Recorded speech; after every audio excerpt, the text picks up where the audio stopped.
Hello, this is Thomas, K4SWL.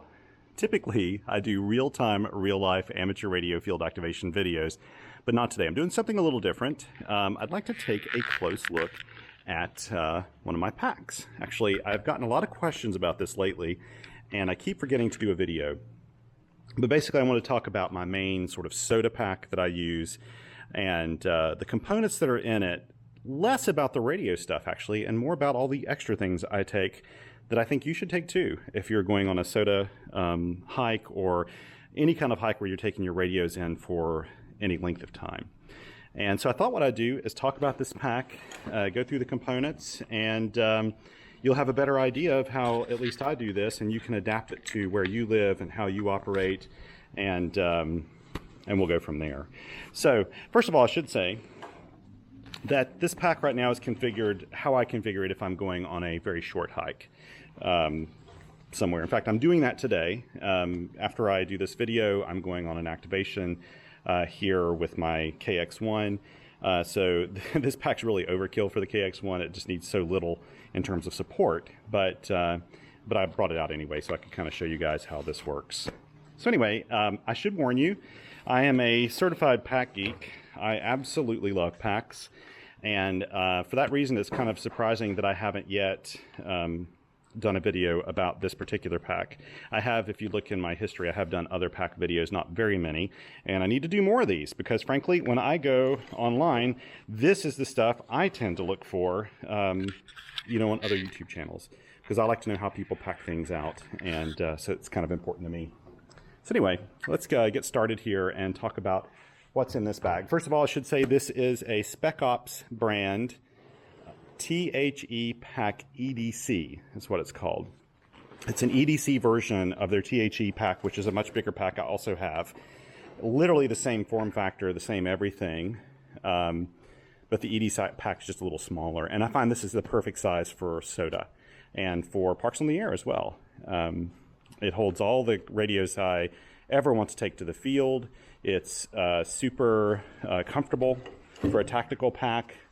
A lot of people will tell you, a lot of SOTA activators will not go with a tactical pack. You know, they'll go with something a lot lighter weight that's designed for hiking, and I totally get that. And in fact, for really long hikes, that's what I would take to is one of my hiking packs that's lighter weight, that keeps the back of the pack off of your back so you get a little bit more breathing room there.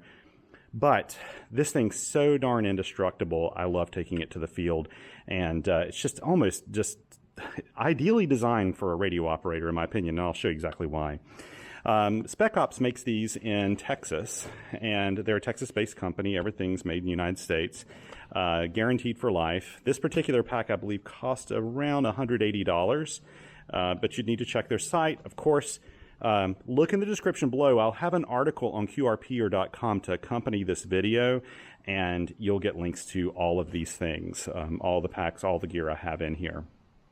So, and I'm actually talking about the things, like I said, that I normally don't include in my field reports, all of the things that are unseen that I think you should take with you, and I'll show you how I packed this out. So, basically, the THE pack EDC. So what I tend to do is if I'm going on a short hike and I want to have like a little stool or something to sit on, I like this three-legged stool. This is one from REI, but a lot of different companies make them. I like it. It's simple. It's easy. It'll, at least once every couple of weeks, it'll throw you off and you'll fall down because it's not the most stable thing in the world on certain surfaces, but it's nicer than sitting on the snow or the wet ground or something like that. So I do take it with me, and it's pretty darn easy to pack away, and just I cinch it to the side of the pack here. You'll notice that the TH pack EDC has a lot of MOLLE webbing all over it, just everywhere. So it's very easy to attach any kind of MOLLE or tactical gear to this that uses MOLLE webbing. So very, very easy to do. So I'll put this chair off to the side now. And on the other side, when I'm not hiking, this is where I keep my hiking sticks. Now, I'm a really big believer in hiking sticks. Even if you think that you're too young for hiking sticks, I think you should get some. These are made by Black Diamond, and they're just some folding hiking sticks. I got these at REI. I've been using them now for probably 2 years, I guess. I like the folding ones better than the extendable ones. The extendable ones you can, change around, make them a little shorter if you're going up a really steep hike and that sort of thing, but I just don't like them nearly as much as I do folding ones. They're super lightweight. You can actually use these to support an antenna if you want to. People have done that. They're just so useful. And frankly, when you're in bear country and places like that, it's nice to have hiking sticks with you so that you can hold them up and it makes you look a little bit bigger, if a bear comes up to you. So anyway, hiking sticks. Put these off to the side. And so that's basically most of the things on the outside, except this Hero clip. A lot of people have asked me about this. I like Hero clips. They look sort of like a regular carabiner, and that they have this clip here, but you can actually undo this clip and hang it on something. So I use this, actually when the pack is at my house, I hang this pack up by this Hero clip all the time. And I just hang it up on a shelf that I have, and that works out great. I have used this Hero clip in the field to put at the other end of an antenna, like a wire antenna. And it's overkill for that sort of thing, but I just kind of like having the option of having a really good clip with me. And these are made really well. They're very strong. I wouldn't go rock climbing with it, but you can see here, mine's taken a beating. I've done all kinds of stuff with it. And I'd feel like the pack wasn't complete if I didn't have this somewhere on my pack. At the present, I've got it here on the handle, but often I'll stick it in between some of the webbing here on the front. Also on the side, I usually keep my HT. I like to go with a simple HT. This is the FT60, which is like one of my favorite HTs. It's just simple. It works really well. It's easy to program in the field. It's fully analog. And we've kind of adopted these in our family. My wife and my daughters all have the same HT. So I have like one programming cable and I can program them and have them all set to the same frequencies and the same memory allocations, which works out really well. But I love this radio. And it takes a beating, and the battery seems to last a really long time on it as well. So I love the FT60. I don't do a lot of VHF, UHF, but I have made SOTA contacts with this when I'm on a summit, and I just pull this out and use the rubber ducky. I do have an arrow antenna, and I'm planning to make some other VHF antennas just to do a little bit better than a rubber ducky in the field. And in fact, I have some diamond antennas that are much more efficient than this. But by and large, I don't do VHF contacts on the summits I go to. Usually HF keeps me busy enough. I just don't do VHF and UHF. Usually I get more than enough contacts just off of HF. But it's always good to have an HT on you that's programmed with frequencies for all of the repeaters in your area where you're hiking. You should always have this, and really know how to use your radio too. Know how to use it, read the manual, that sort of thing, so that you're not in the field when an emergency happens and you're trying to sort out how to put a PL tone in or something like that, or do an offset. So anyway, that's the FT60. I'll also set this off to the side. So that's pretty much everything on the outside of the pack. Again, I love this pack because even on the bottom, there's MOLLE webbing, so you can attach things here like a tent or a sleeping bag or whatever you want. Extra accessory pouches. You can do it all with this pack. You can't tell, but the thing is it's just bulletproof. So now let's talk about the main compartment. Now keep in mind that with my backpacks, I do use quite a lot of different radios in the field. I have some really small field portable radios. I have larger radios I take to the field. And I don't really have any one backpack dedicated to just one radio. I used to do that. What I've moved to really are modular packs where the radios are completely self-contained as much as they can be, that I can then throw in a backpack and take with me. And I do that so that I don't have to have a dozen backpacks all packed up. And that's exactly what I have in here today. Like I said, I'm doing an activation today with my KX1. So I have this Tom Ben bag. This is the Tom Ben HLT2.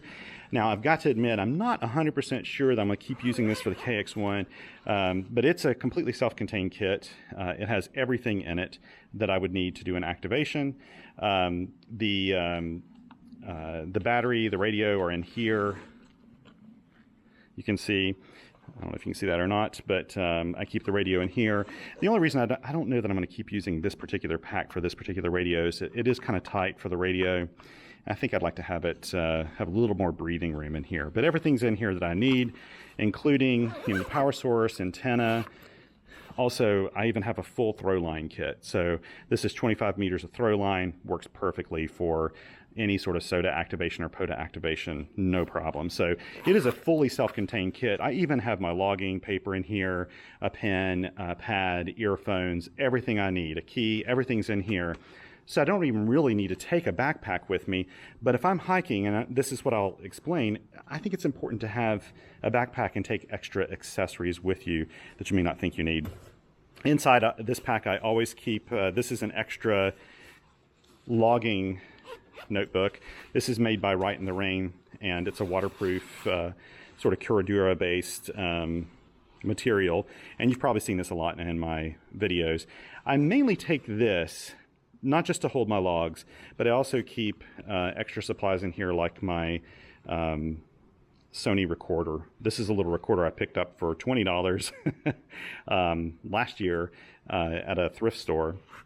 And I use this when I'm using radios that don't have a speaker. So when I'm doing an activation video, I can actually pipe in the audio here and then mix it later, which I try to avoid doing if I can, but hey. I keep a couple of extra logbooks in here, a couple of pencils, also spare batteries. I keep in here AAA batteries for the Sony.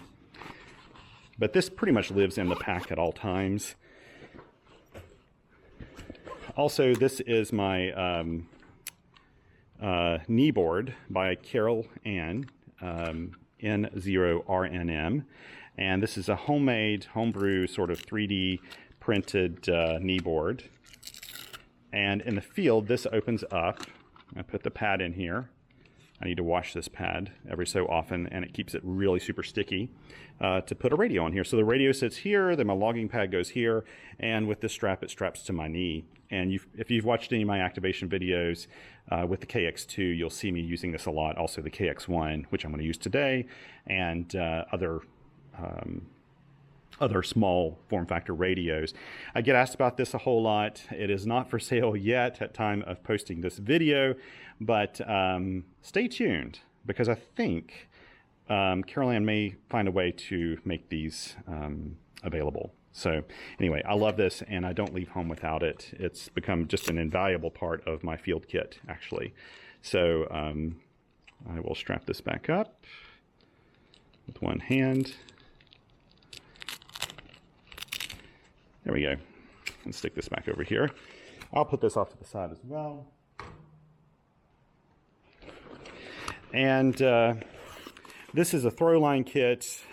I don't need it today in here, but I left it in just to show you that normally with most of my radios, I'm not using this particular kit that has a throw line in it. Only 2 of my fully self-contained kits have throw lines in them. So I'll take this little kit, and this is a throw line kit as well. This is a Tom Ben small travel tray. And this one is also really designed around POTA or SOTA. It's got an 8-ounce weight. This has 50 meters of this 2mm Marlow Excel throw line, way more than I need in the field almost always, but hey, I've got it if I need it. And I carry this around with, this gets more use than about any other throw line I have. You can tell, I mean, this thing's gotten a lot of abuse and use over the years. Another thing I keep with me, and this is not always on the inside, but I put it in here so I wouldn't forget to mention it. I don't need it today, but this is bear mace. And if you live in an area where you have bears, consider taking this or some kind of preventative, some kind of way to deter a bear from attacking you. I live in the mountains of western North Carolina. I'm fortunate in that we have black bears. Black bears tend to be pretty timid. They don't like human encounters in general, and usually if they hear you, they move in a different direction. They don't care to be anywhere near you. But we've had a lot of people move in from other states who think it's really fun to feed bears and do stuff like that. And now our bears, especially in and around the cities, so you could be in a trail somewhere near the city, and you could have a black bear that could get a little bit more in your face and a little more aggressive. So this is just something nice to carry, especially if you're camping, and that's the reason why I'll take this with me. It's there if I need it. And if you live in the Rockies or someplace with grizzlies, Kodiaks, brown bears of all varieties, definitely at least take some bear mace with you. Some people pack sidearms and things like that, and that's fine, but you need to check your to make sure that what you're doing is legal. Some parks and different places have different regulations for that, whereas I think not too many of them have issues in bear country with you taking bear mace in. So that is something I consider a necessity. Now let's take a look inside the pack. Basically, what I like about this pack is they line it with this bright yellow lining. It makes it very easy to find things in the pack. You can actually you can get in here. This will hold a bladder, by the way, for hydration. But you can get in here, and there's actually a pad that goes on your back. You can pull that pad out and sit on it if you want to and use it as a seat. I never do that. I don't feel like I need it, but it's there if you did need it. There's a little interior pack here, or a pouch here. And in this, I'll keep, like, this is sort of like a mask that I'll keep with me. It's more like something I'll use sometimes just to kind of keep the sun off of my neck and that sort of thing if I'm in a place with a lot of sunshine. Also carry spare cords and stuff for my camera gear. I normally actually have a tripod in here, but I'm using the tripod right now to make this video, so it's not in my main compartment. But that's these are camera fittings and extra camera accessories. And normally also in here I keep a fully charged USB battery pack. I'm actually using it right now, connected up to the camera to charge the camera while I'm making this video. And I use this one. This is probably 8 or 9 years old, but it still works really well. And it's called Pocket Juice. They probably don't make these anymore. It's been a wonderful pack, actually. Lots of capacity, and I use it all the time in the field. So I carry this with me mainly so I can recharge like my phone, so I can use the GPS in it if I need to for topo maps, or for an emergency call. Also, this will charge my ICOM IC705 if I happen to have that with me. It recharges my headlamp. It's just here in case I need it. It's kind of big and bulky. I will take it out sometimes if I'm going on a hike where I know I won't need this, because I'll show you something else I keep in here that keeps me from worrying about that too much. Now, one really interesting thing with these Spec-Ops bags is it actually has a built-in antenna port. So I didn't bring it with me today, but my impasse light and also the Wolf River Coils antennas that have those telescoping whip antennas, this is designed, they made these for either a hydration port or an antenna port. And Spec-Ops makes almost all of their gear is made specifically for the military market. Active service people use these, and so it actually has not 1 but 2 antenna ports on it. And I love this because half of the SOTA packs I've used in the past, you always have this pole that's sticking out at an odd angle, or it's attached to the back of your pack and you're worried about it falling off. It's not going to do that here. Those shorter telescoping poles fit in here really nicely, and they don't really interfere with any branches I'm going through. So I love this pack for that, and those Velcro down when you're not using them. So I love this. But inside, it's just basically a really open compartment. And I like this because it means with my modular kits, I just throw things in here and I know they fit. You know, I'm not worried too much. I pack very carefully when I'm packing these things, but they all fit in here, no problem. And there's plenty of room. These zippers on this bag are super beefy YKK zippers. I think these are number 10. I'm not sure if I can even read that right now, but Spec-Ops uses really high-end hardware that will not fail in the field, because I would argue that you should invest in your pack that you use a lot, because if you take a pack to the field and it fails on you, like let's say that the zipper just fails, the last thing you want to do is try to hold together your bag as you hike back 5 miles from a summit or something. I do not like my gear failing in the field, so I will pay extra to get something that's built to last. And Spec-Ops, I also really like Red Ox. They're an incredible company in Billings, Montana. Love them. I like Tom Ben if I want a more urban pack that's lower profile. They're based in Seattle, Washington. These are all companies, I buy their packs all the time. They're not affiliates, nothing like that. I just really appreciate the work they do, and all of them have lifetime guarantees, but you'll never need to use it. This stuff is, this stuff is just bomb-proof. So this Spec-Ops bag has 2 main pockets, and it's one of the reasons why I like using this so much. It's configured really nicely for me for SOTA. What I'll do is talk to you about the items I keep in here And let's start with this bottom pocket. This bottom one is actually pretty darn spacious. It's hard to tell in this video, but it'll hold a lot.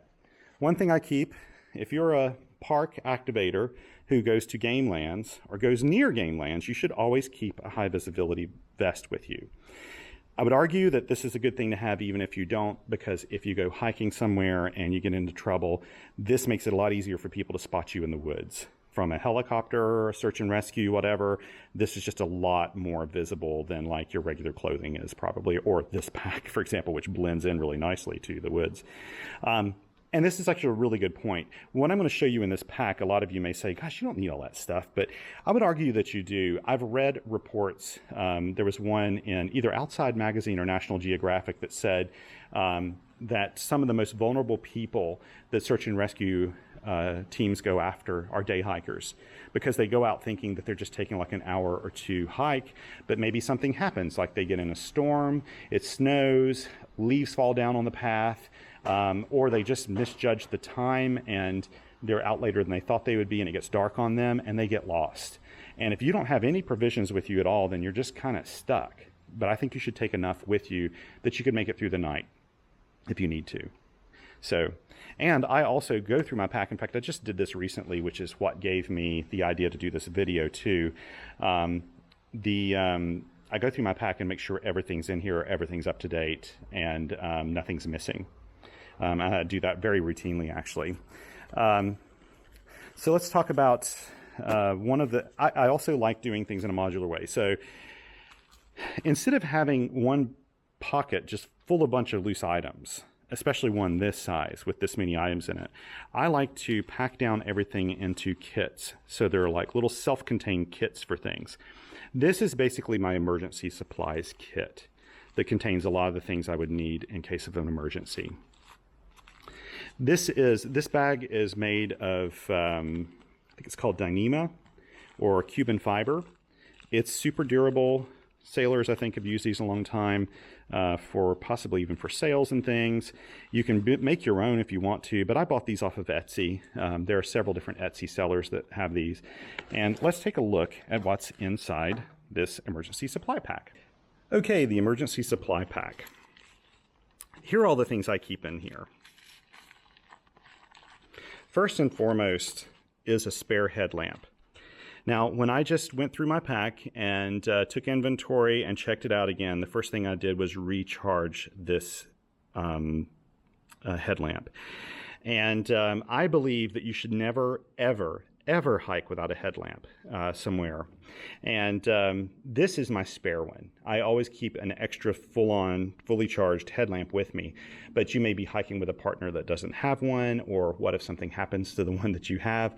I feel completely vulnerable if I do not have a light of some sort. Flashlights are wonderful, and I've got some really good ones, but I find that headlamps are just the best because they free up your hands to do things. So like if, for example, if it gets dark and you're at a park and you're trying to pack up everything, you can always throw your headlamp on and continue doing what you're doing. This one's made by Nicor. I don't believe in getting cheap ones for this. I think that for your emergency supply kits, a lot of times people would just cheap out and get the cheapest stuff they can get. I think you need to have something quality. I like Nicor. I think they're a good company. This is one of their lower end models, which just doesn't have the features, but it was the right size. It's USB rechargeable, which I really like, and I'll tell you why. So there's a little USB port here, and you recharge it. Has a nice headband, and it has 3 brightness levels, and it works brilliantly. Super, super bright. Last year, I was on a SOTA activation, and it was nearly a 12-mile round-trip hike. It was a long one. And by the time we got up, the day was passing more quickly. I was with a couple other people. They were not SOTA activators, and they'd taken the wrong direction. We all took the wrong direction. And we're running a little bit late to get back to the camp. It was in the fall, and I was really concerned that we might not get back before sunset. And I had that day, I had accidentally left my main pack at home, and could just have kicked myself. So I didn't have my headlamp with me. I did have an extra little flashlight, but it's not nearly as effective as this one. Since then, I have headlamps with all of my packs all the time. I will not be caught without one.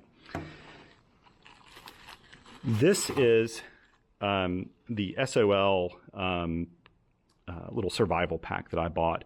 This was on sale at REI, and I purchased it because it just had a lot of handy things in it that I could have gotten elsewhere. But when you get something like this, you actually need to open it up and check it out. Don't just have a supply bag with stuff that you don't actually know what's in it, right? So all the stuff's been pulled out before and put back in. It's got a little tiny compass. It's got some fire starters. It's got duct tape. It's got just a bunch of different emergency supply kits, like a little extra medical kit, a mirror. It has a survival, like a bivvy that's in there. A lot of stuff you could use. Do I ever want to use these? No, I don't want to, but I want the option if I need to. I'll feel a lot better having this. The fire starters alone are a big deal, and this emergency whistle too. This thing's super, super, super crazy loud. So it's nice to have this with you. This was on sale, and I think I bought it for less than $20. I think it was maybe $15 when I got it. And I think this is compact. I would have had a hard time building one this size. So there we go. I also keep an extra first aid kit. This is like I actually carry almost 2 first aid kits with me. This is like a really lightweight one that I carry for daytime use that has just an extra bit of supplies with me that goes in this particular emergency pack. And the reason why I do these packs like in a modular way like this is if I do decide to change backpacks, all I have to do is pop out all of these bags, and there I've got everything I need in my new pack, and I know what's there. I have an emergency blanket. This is just basically a Mylar blanket. I actually keep 2 of these in my pack.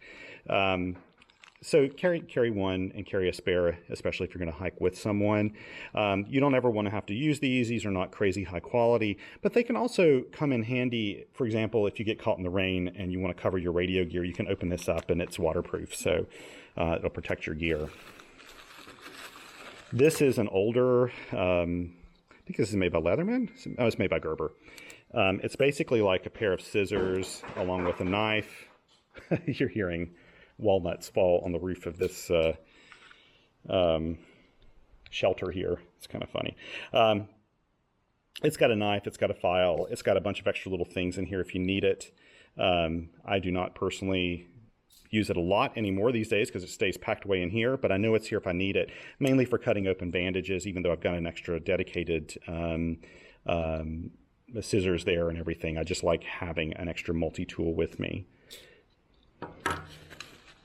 And I also carry, I should say, one of these Leatherman signal tools on my person all the time. I do not hike without this. This is just my favorite tool I've ever owned, my favorite multi-tool. Not only does it have wire cutters and things like that I like to use, but it also has a fire starter that you can use. In fact, this is a brand new one because I lost my other one while hiking. I had taken it out and I left it and lost it. And the only negative is this color really does blend in nicely with the woods. But I liked it so much I forked out another, I don't even want to say how much. I think it was $130 to get one of these because I honestly just have gotten so used to it. I can't, it's just, I feel naked without it. You can use it as a hammer if you have to on this end. There's actually a knife sharpener that's built into it that you can pull off. And not a lot of multi-tools actually have that, built in. And like I said, you've got a flint here, or a fire starter, I should say. It has a really nice fold-out knife, and also here a little saw. And you can see I've used this saw actually pretty recently. Just lots of really good stuff that comes in handy when you're in the field. Don't ever leave home without a multi-tool, I say. I mean, even just for making antennas and stuff, these come in handy. I also have one of these fire starters. I really like this. I can't remember the name now, but I will link to it below. I use this for everything, for starting fires, but also just starting my alcohol burning stove and other things, just where I need a good spark. And these work brilliantly, and they're very inexpensive. They're made here in the United States, and I'll have a link to it in my Amazon links in my QRPR post. This is a little USB cord. The reason why I carry this is it fits my night core lamp. And I actually keep in this pack an extra small charger. And you can see it's fully charged right now. This is an older one. I bought this used at a, what's it called?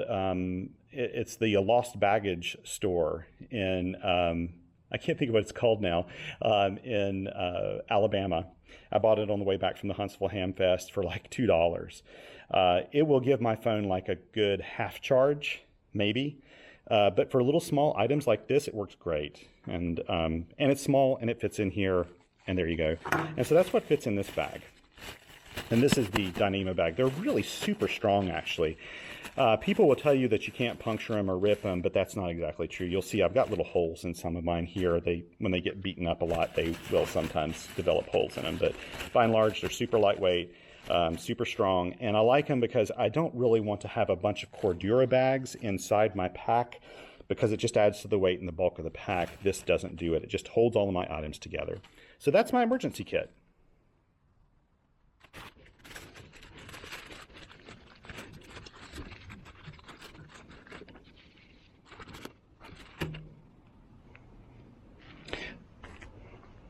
Now let's look at the next kit that I carry in my pack.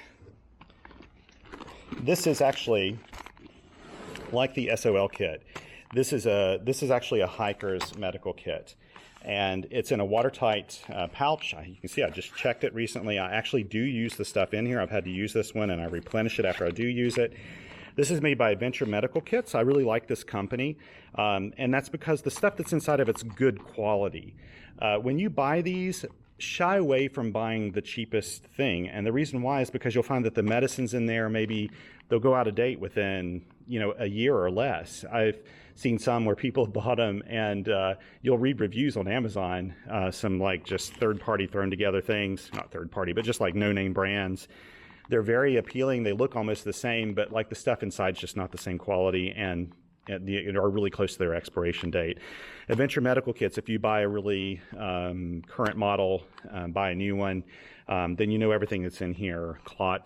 Things to stop clots, or to clot up like gaping wounds and that sort of thing, and all the gauze, all the medicines that are in here are all great. So you can look this up online. I won't go through all the contents of this pack to save a little bit of time here, but let's just say if you don't want to put together your own first aid kit, I'd encourage you to do that, but if you don't want to, this is a really great option.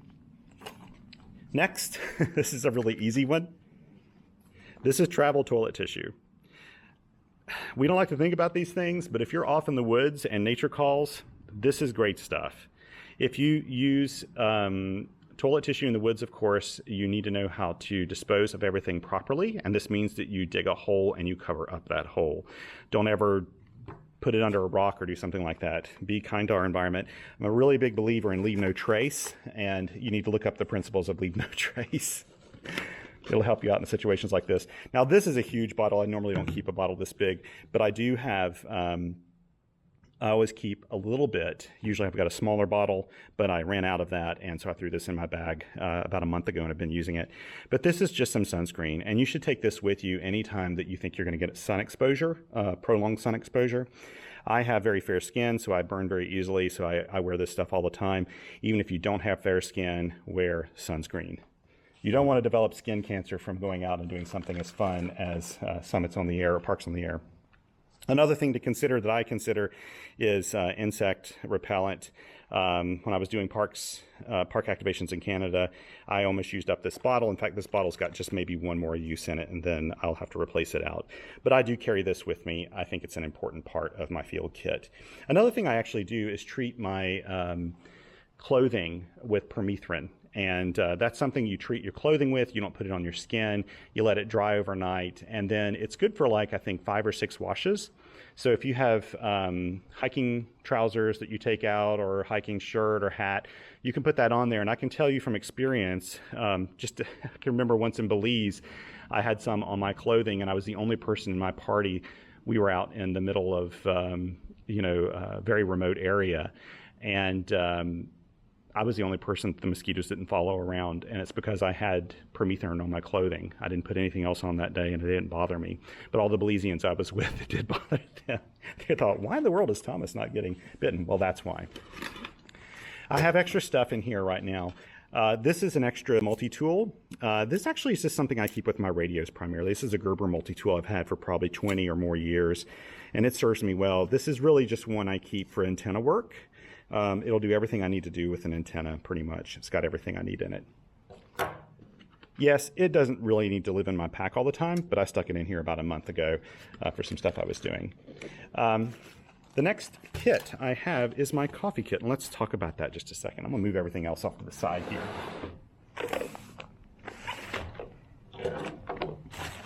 This is my coffee kit. This is more like a morale thing. It's not a necessity, it's a morale thing. I like coffee, I like tea, and I like making coffee in the field. There's sometimes something about it, like on a nice winter day or a really cold, crisp day, to be able to make your own cup of coffee. This also is another Cuban fiber bag or Dyneema, but you can see here I've got some rips in it. Now the rips it is like a ripstop type fabric, but I've poked holes in this over the years. You know, it does eventually wear down, so don't let anybody tell you that it doesn't wear down. It does, but it'll still last me. This will probably last me another year or two if I'm a little careful with it. So I'm not really super careful with it. Okay, so here's my coffee kit. Basically, I like to do a pour over coffee. So this is really what I tend to use in the field these days when I make a cup of coffee. It's made by, what is it, MSI? GSI Labs. And what I can do is take any coffee mug, any coffee cup, any one that I own, I can clip this on it. And basically, you just put your grounds in here and then pour boiling water on it. Where do I get the boiling water? Well, I'll show you that next.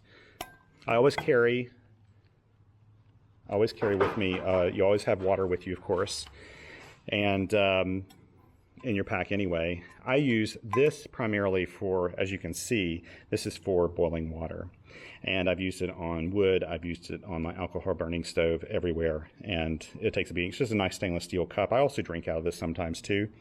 But actually it fits in this nesting cup, and this nesting cup is a Snow Peak titanium cup. I love this company, I love the products they make, and I've used this so many times. Some people get these hot lips things you put on it because this titanium really does a great job of conveying all of that heat energy straight to your lips if you put boiling water in here.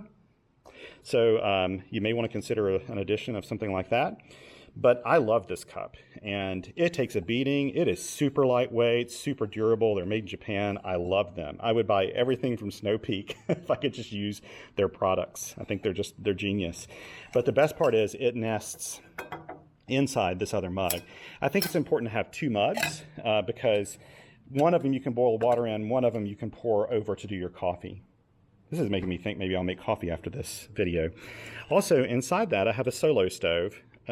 This is just a little alcohol burning stove, and this stove allows you to put the alcohol in it for burning.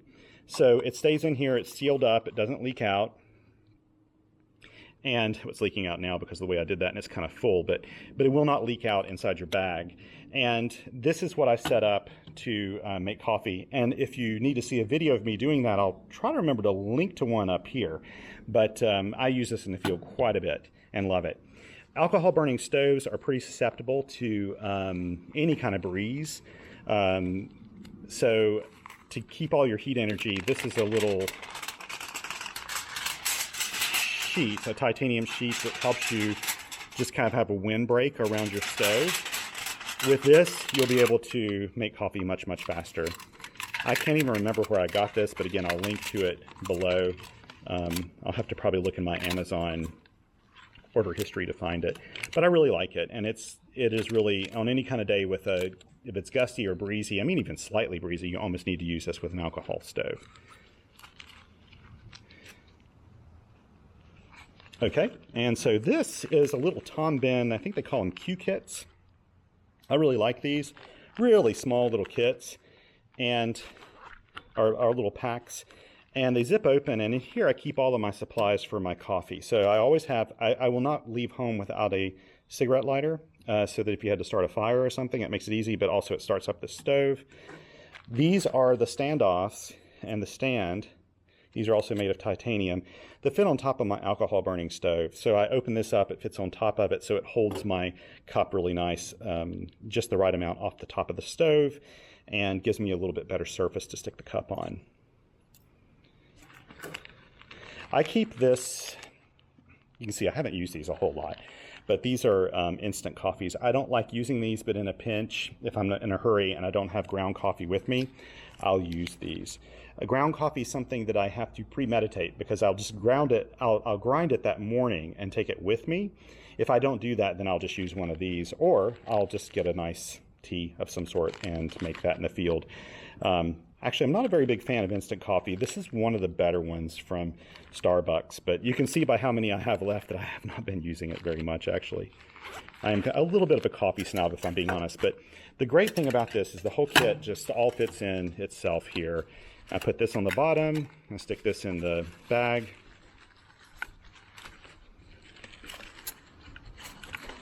I hope you enjoy geeking out with me on these things, by the way. It's going to be a very long-winded video. And there you go. There's my whole coffee kit. It has been basically in this form now for a year and a half, I think.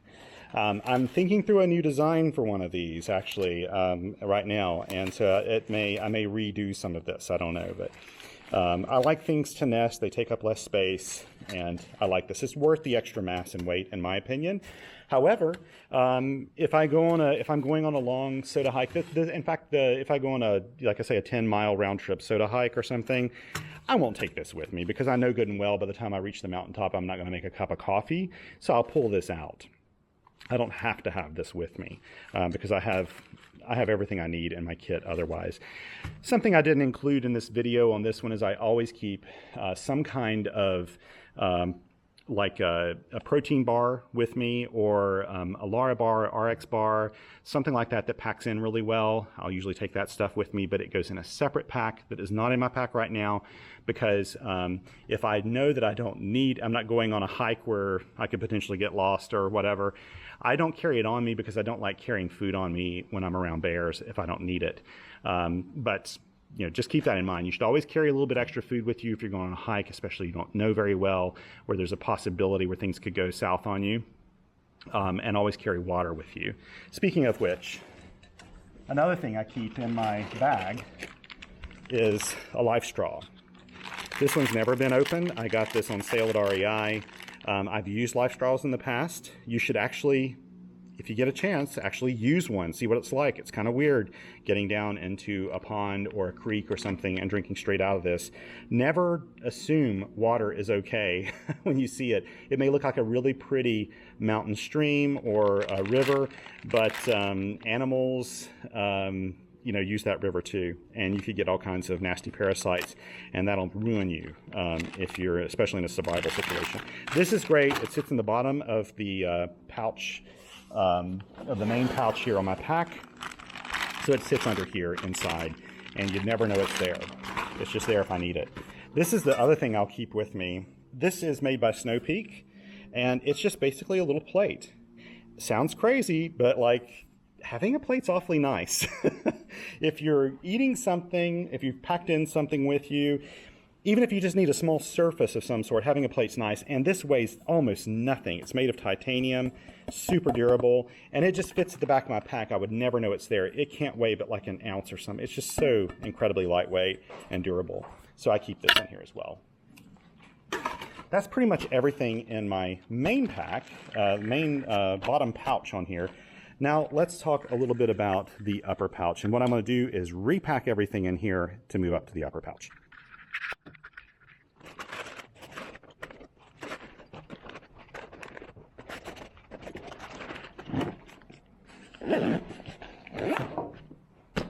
Done. Now let's talk about this upper pouch. Now this pouch has a little bit more what I would call like loose things in it.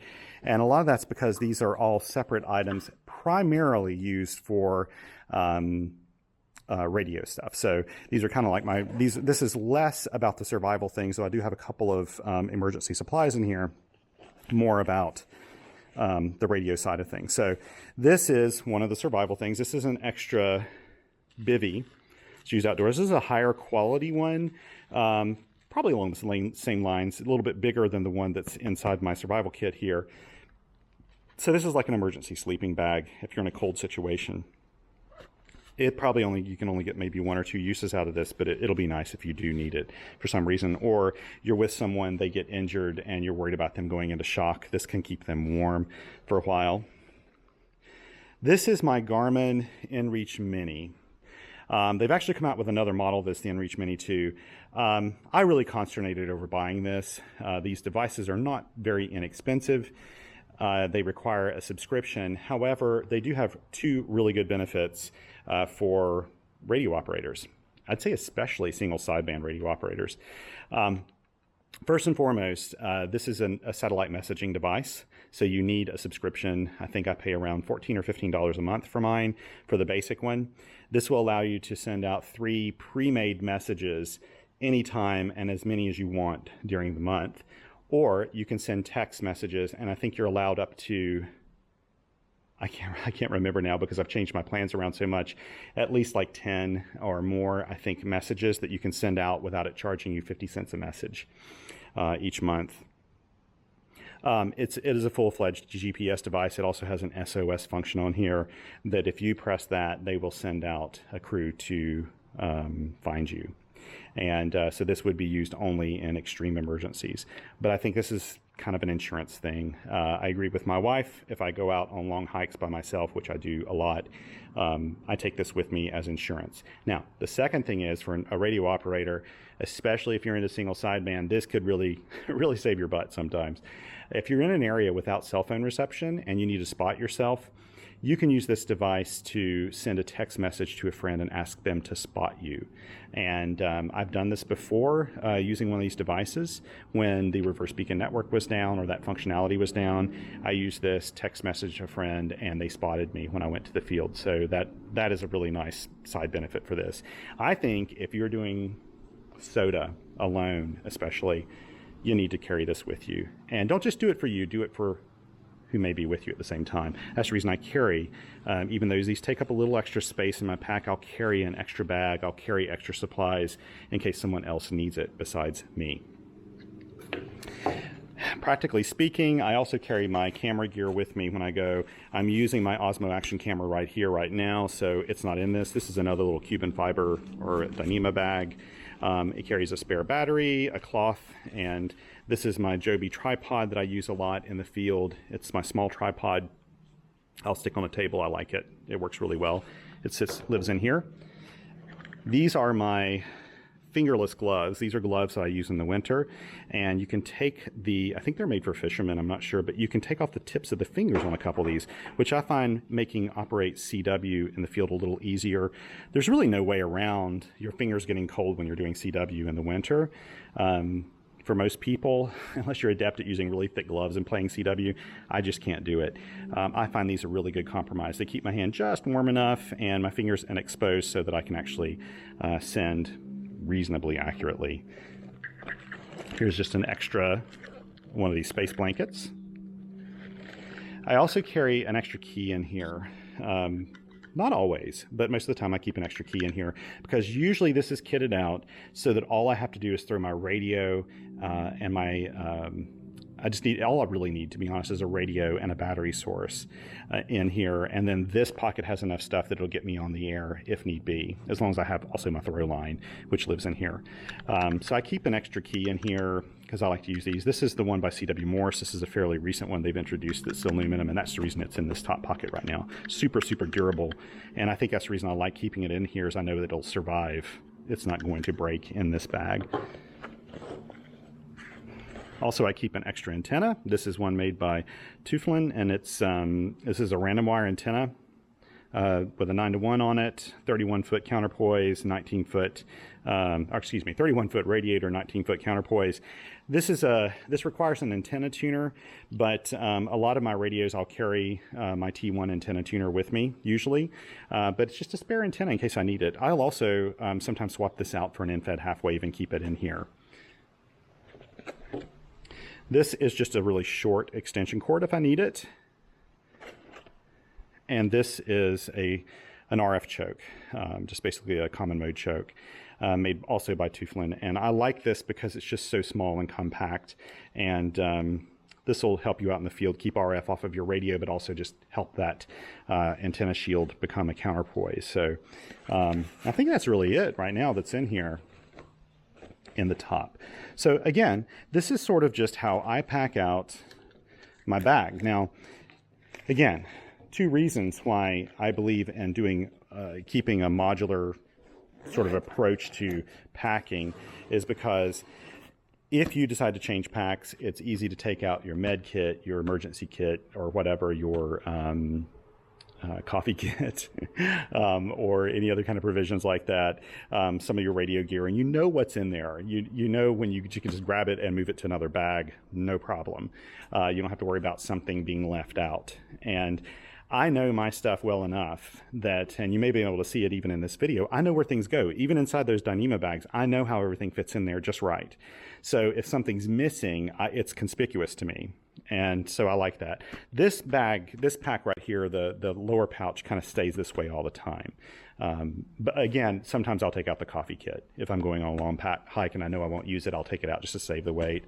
But otherwise it stays the same. This one changes a little bit, but by and large I keep enough radio gear in here that I know that I'm going to be okay if I forget some little something in one of my packs, which actually doesn't happen that often, but hey, if I do, it's there. But again, important thing, make sure that you buy a quality pack. It does not have to be Spec-Ops or Red Ox or Tom Ben or any of those, but get a really good quality pack. Buy a good brand that has a good reputation that will stand behind your pack because you don't want it to fail in the field. You know, I know that the Spec-Ops brand pack is one that will probably go to my kids well beyond me, and it's pretty darn water resistant and waterproof, so it's hard for me to beat, and this is what I like. And in fact, speaking of which, I need to end this video now. I need to take out a couple things from here. I don't need to take everything with me today, but I'm going to hit the trail and go do an activation now. I plan to do a few more videos like this. Let me know if you like this sort of thing. This is long and rambly. I'll try to put chapters in here to separate it all up for you. But let me know what you carry in your pack. I know there are a lot of things that people carry that I don't carry. Let me know what you carry. What do you consider to be a really important thing beyond food, water, and emergency supplies? What do you carry in your pack? I would argue that you should even take a lot of these supplies, even if you're just going to parks and you're going to be around other people and not in the middle of a forest. I think you should still take some emergency supplies with you, because when you're driving on the road going to the park, if you're driving, if your car breaks down, at least you've got some emergency provisions if you need them. Anyway, thank you very much for joining me today on this long-winded trip into my pack land. And I hope if you do get out with your radio, you just take a few of these suggestions to heart and make a field kit that you're comfortable with, that you can carry on long trips, and that has everything you need in it. The most important part is being familiar with what's in there, and I would argue that you should be so familiar with the contents of your pack and your radio kit that you could pack it in the dark if you needed to. That's sort of the gold standard.